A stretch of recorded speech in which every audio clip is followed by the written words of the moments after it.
So, guys, in this year, the Nobel Prize in Economics was for a very interesting research. Okay, उन्होंने ये बताया कि किस तरह से ये जो institutions होते हैं. Okay, here institution means that the mechanism which used to function any country. Okay, in any sphere. Like for example, which kind of the institutions we have in our country. Okay, for healthcare.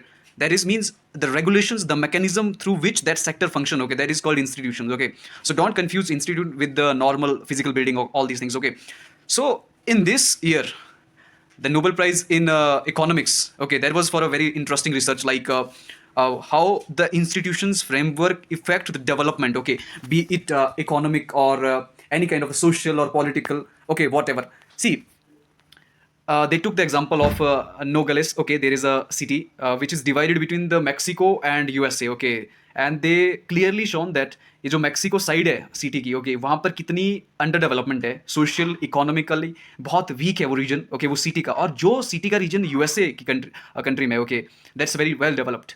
But B it, और ये तो foreign की है, हम बात करते हैं कि why this research is very important, okay, to understand that why still in India such exploitative system exist, why we need reforms, okay, why the NBS is a door for this thing, guys. I will justify through this research, and I will relate this research with this, okay, why NBS is a door for it, guys. See, we was a earlier a colonial country, okay, हम Britishers ने हमारे ऊपर राज किया, okay, 200 साल के आसपास. अब 200 सालों के बाद हम आज़ाद हुए, okay, but still the problems which existed at that time still they exist, okay. See, Britishers जहाँ भी गए, हर कॉलोनियल की बात कर रहा हूँ मैं, ये सिर्फ ब्रिटिशर्स की बात नहीं, स्पेनिश, पोर्चुगल, जो भी, या फ्रेंच, ये लोग जहाँ भी गए तो इन्होंने दो तरह के इंस्टीट्यूशन सेटअप किए, okay. First institution here means the mechanism, the that regulation, the framework, okay, through which that sector works, like health care, education, land reform and all these things, okay.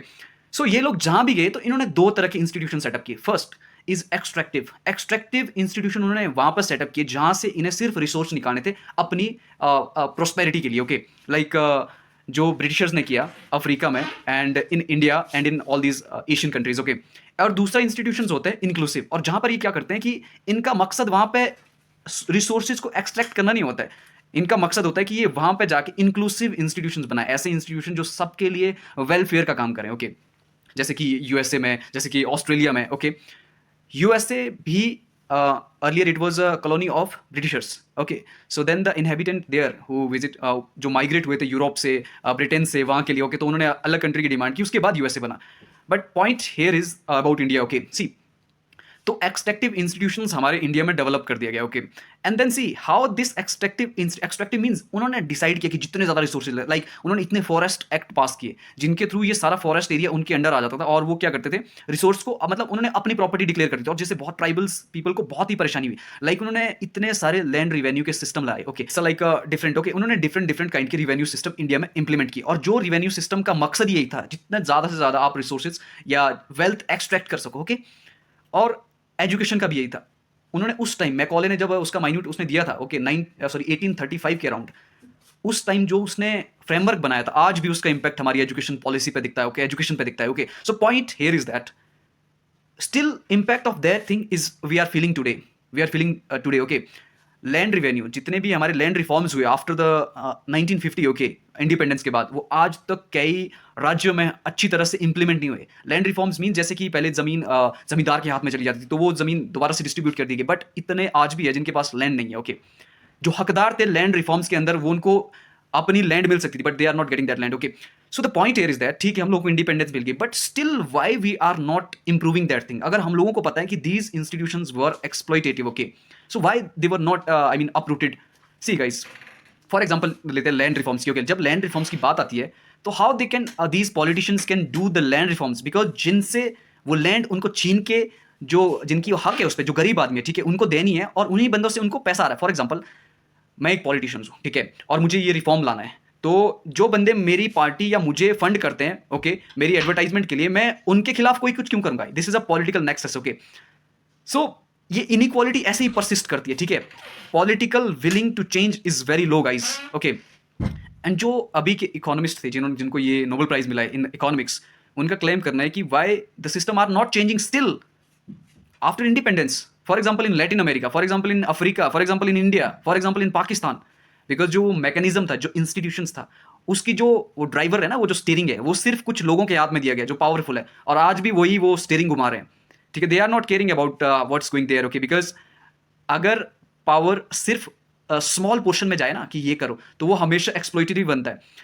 तो कहने का मतलब overall यहां पर ये है कि because at that time this system and this institutions was developed at that way, okay, still there is impact there. So we need a change guys. Like I told you that land reforms, okay, there is a need of land reform, guys. इतने लोग हैं जिनके पास अपनी जमीन नहीं, और जिनको जमीन मिलनी चाहिए थी, why on the basis of these land reforms? Forest Right Act 2016, still that is not implemented completely in the many tribal areas, okay.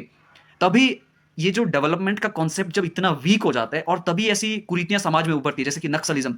Why Naxalism is there? Because the government is not taking the true step. It's not only about political motive, it's about development motive, it's about social economical motive. आप खुद बताइए, आप एक जगह पर रहते हो, ठीक है, अगर आपकी जमीन थी वो, मान लीजिए मान लीजिए मैं एक ट्राइबल एरिया से आता हूँ, ठीक है, मेरा हमेशा लाइवलीहुड चलता है ट्राइब के जो माइनर फॉरेस्ट प्रोड्यूस होते हैं, ठीक है, उन पर। अब अचानक से गवर्नमेंट उसको मुझसे छीन लेगी, तो मैं खाऊंगा क्या, मैं रहूंगा कहाँ पर? अब जब देखिए, फिर वही बात आती है, हम देश के बारे में बाद में सोचेंगे, पर मैं जिंदा तो रह लूं पहले। अब देखिए, जब तक हम इस डेवलपमेंट के कॉन्सेप्ट को क्लियर नहीं करेंगे, ये कि इसको प्रायोरिटी नहीं देंगे, तब तक कुछ नहीं होने वाला है। तब तक ये कुरीतियां, लाइक अब हम देख रहे हैं अर्बन नक्सलिज्म, जो उन रूरल नक्सलिज्म के सपोर्ट में अब अर्बन में जो पीपल आ रहे हैं, जो उनको लॉजिस्टिकल न्यू टेक्नोलॉजी प्रोवाइड कर रहे हैं, ठीक है, that's also very big challenge. So the concept here is that guys, in this year Nobel prize जो विनर्स थे, उन्होंने इतने ब्यूटीफुली समझाया है कि ठीक है, एक्सट्रैक्टिव इंस्टीट्यूशंस डेवलप किए गए थे फॉरेन पावर के द्वारा आपके ऊपर, ठीक है, but still why you are not improving. उन्होंने ये बताया कि ये जो लोग हैं जो अभी सिस्टम में बैठे हैं, लाइक फॉर एग्जांपल, जब हमारा देश आजाद हुआ उसके बाद जो पॉलिटिक्स में आने का टाइम दिया, ओके, किसी को मान लीजिए अपॉर्चुनिटी, वो तो अपॉर्चुनिटी उसी को मिली ना जो जमींदार था या जो राजा महाराजा थे, इन्हीं को, but still they are ruling. So that's why we are not coming out from that extractive solution, extractive institutions, okay. बेशक वो बाहर से नहीं दिख रहा है आपको कि extractive, but inside the same thing is there guys. So that's why we need a change in the system, and NBS is a window for that guys.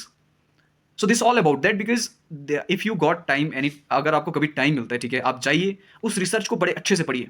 They had explained so beautifully that why this thing happen, why this is that, okay. That's why guys I am telling you, NBS is a way for it, okay, and thank you so much.